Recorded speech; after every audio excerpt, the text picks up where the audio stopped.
تنہائی کا حل۔ یورپ کے قیام کے زمانے کی بات ہے۔ میں لندن میں اپنی سہیلی کے پاس ٹھہری ہوئی تھی۔ ایک روز مجھ سے کہنے لگی کہ آؤ تمہیں جنگل کی سیر کرواتی ہوں۔ جنگل میں؟ نہ بابا، مجھے وہاں جاتے ہوئے ڈر لگتا ہے۔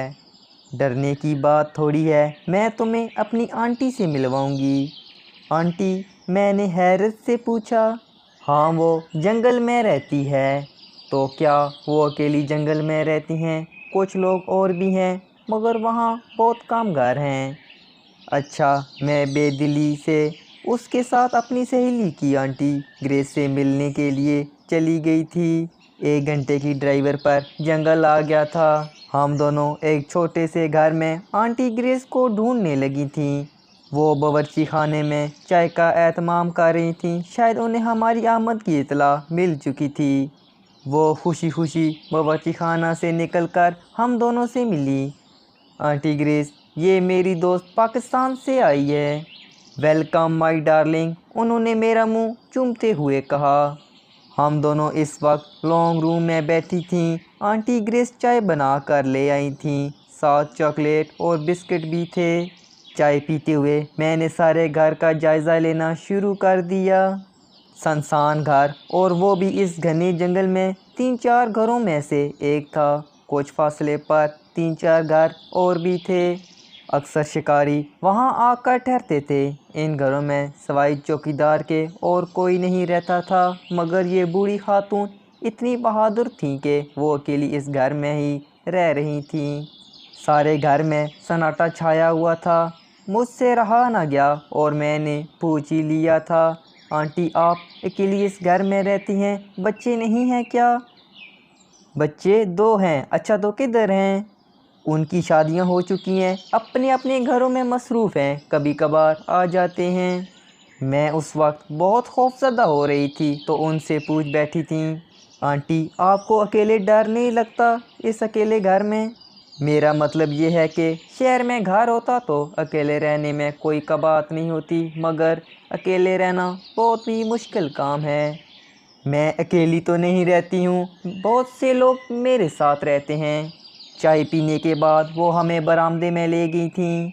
کمرے سے ایک سیٹی اٹھا لائی تھیں اور سیٹی کو بجانا شروع کر دیا۔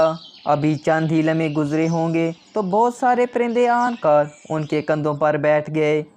رنگا رنگ کے خوبصورت پرندے تھے۔ وہ مسکرائیں اور بتانے لگیں، یہ میرے ساتھی ہیں، میرے ساتھ کھانا کھاتے ہیں، میں ان سے باتیں کرتی ہوں۔ دیکھا، ڈھیر سارے بچے ہیں، وہ ایک پرندے کے منہ کو چومتے ہوئے بتا رہی تھیں۔ میں حیرانی سے آنٹی گریس کو دیکھ رہی تھی جو ان پرندوں کے ساتھ خوش و خرم دکھائی دے رہی تھیں۔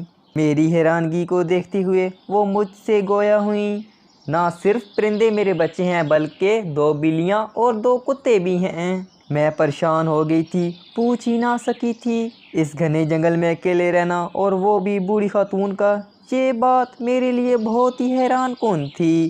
صرف پرندوں کو اپنی اولاد بنایا ہوا تھا۔ آنٹی گریس نے 2 بلیوں کو بلایا اور وہ چپ چاپ آ کر ان کے قریب بیٹھ گئی تھیں۔ کتے اس وقت کہیں گھوم پھر رہے تھے۔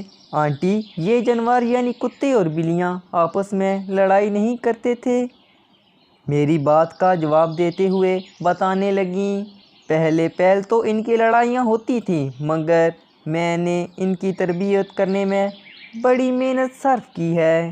اب اتنے مہذب اور متزن ہو گئے ہیں کہ یوں ہی لڑنے کی کوشش کرتے ہیں تو میرا اشارہ پاتے ہی خاموشی سے اپنی اپنی جگہوں پر بیٹھ جاتے ہیں۔